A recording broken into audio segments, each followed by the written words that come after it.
जय सिया राम। यदि मैं महाबली अंगद का नाम लेता हूं तो सबसे पहली बात आपके मन में क्या आती है? उत्तर है अंगद का वो पैर जो लंका के सभी दरबारियों और यहां तक कि दशानन रावण का भी घमंड चकनाचूर कर देता है। अंगद का वो पैर जो कोई नहीं हिला पाता है। तो अंगद यानी कि बल, और बल मतलब अंगद। लेकिन क्या आप जानते हैं कि अंगद एक धर्मात्मा भी था? कैसे? आज जानेंगे रामायण और उसकी महत्वपूर्ण जानकारियों के इस नए विशेष कार्यक्रम में। तो अंगद रावण की लंका पहुंचता है, और जैसा कि हम जानते हैं कि इस बार अंगद को इसलिए भेजा गया होता है क्योंकि पिछली बार हनुमान जी जो जाकर के लंका में विध्वंस करके आते हैं, तो उसके पश्चात उन्हें भेजना किसी अन्य युद्ध को या किसी गर्मा गर्मी को बढ़ावा देने जैसा होता। तो इसीलिए राजकुमार अंगद को इस बार चुना जाता है, जो बल में, वाक्पटुता में और ज्ञान में सचमुच में आदरणीय थे। उम्र कम होने के पश्चात भी उनकी जो धर्म के प्रति जानकारी थी वो सचमुच में महत्वपूर्ण थी। तो अब लंका में अंगद पहुंचते हैं, और यहां पर हम जानते हैं कि अंगद ने जो अपना पैर जमाया तो उसे कोई नहीं हिला पाया।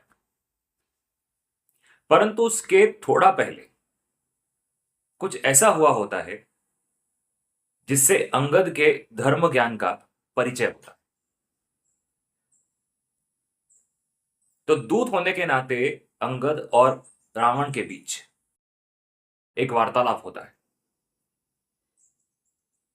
मेघनाद, रावण के नानाश्री और अन्य दरबारी सब इस वार्तालाप को सुन रहे होते हैं, समझ रहे होते हैं। तो रावण जो मायावी राक्षस था, साम दाम दंड भेद में अग्रणी था, वो अंगद को भड़काने का प्रयत्न करता है। क्योंकि अंगद के पिता बाली एक समय में रावण से लड़ चुके थे और रावण को पराजित भी कर चुके थे। तो रावण अंगद को यह कहता है कि तुम अपने पिता के हत्यारे यानी कि राम का साथ दे रहे हो, तो ये तो तुम गलत कर रहे हो। तुम कैसे भूल सकते हो कि बाली को मारने वाला कोई और नहीं है, वो वनवासी ही है।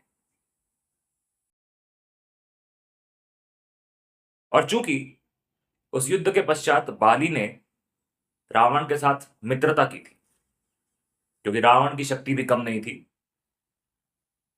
तो बाली के पास ये वरदान हुआ करता था कि वो सामने वाले की आधी शक्ति खींच लेता था।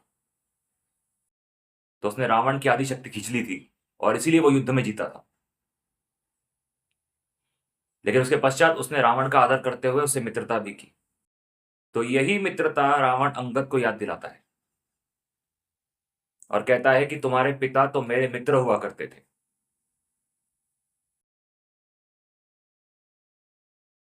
तो बाली के पुत्र यानी कि तुम मेरे मित्र के पुत्र हो। तो अभी भी समय है राजकुमार अंगद, सही का साथ दो और मेरी ओर से हो, राम के विरुद्ध युद्ध करो, क्योंकि वो तुम्हारे पिता का हत्यारा भी है और मेरा भी शत्रु है।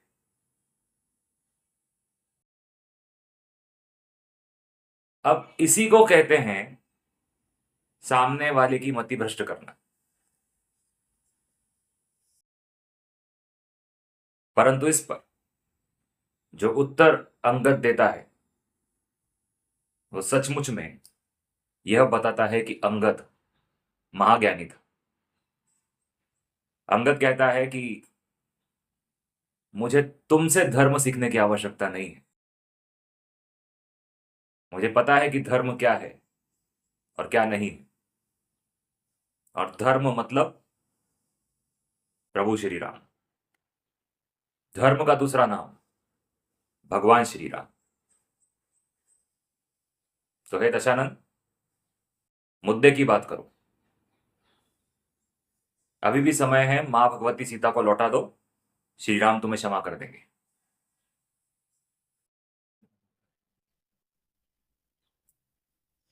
तो अंगद की यह विशेष बात थी कि उसने अपने पिता का साथ नहीं दिया। बाली की मृत्यु के पश्चात उसने अपने चाचा सुग्रीव से प्रतिशोध लेने की नहीं सोची, बल्कि चाचा सुग्रीव का साथ दिया और सबने मिलकर के श्री राम का साथ दिया। यानी धर्म को एक बालक कितना अच्छे से समझता था।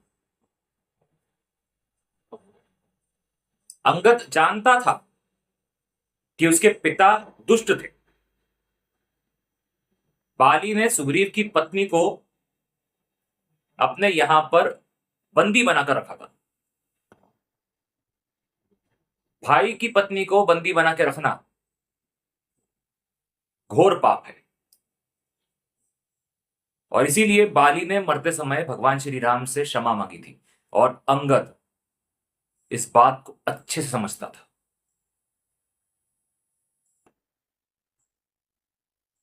तो हुआ ना अंगद धर्मात्मा, जो अपने अधर्मी पिता का साथ नहीं देता है, बल्कि अपने चाचा का साथ देता है जो धर्म के मार्ग पर था। और प्रभु श्री राम का साथ देता है, जैसा मैं कह चुका हूं, धर्म अर्थात राम और राम अर्थात धर्म।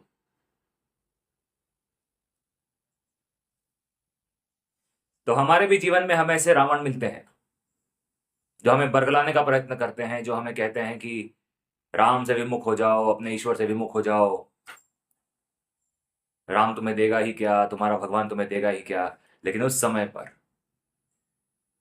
अपने विचारों को वैसे ही मजबूत रखो जैसे अंगद ने रखा था, और अपने पैर को उसी तरह से जमा के रखो जैसे अंगद ने उस दरबार में रखा था। क्योंकि हम यदि ईश्वर के बच्चे हैं तो हमारे मन में ईश्वर के प्रति कोई प्रश्न नहीं आना चाहिए। अंगद से वाकई ये सीखने को मिलता है। सत्य सनातन, जय सनातन, ज्ञान यज्ञ जारी है।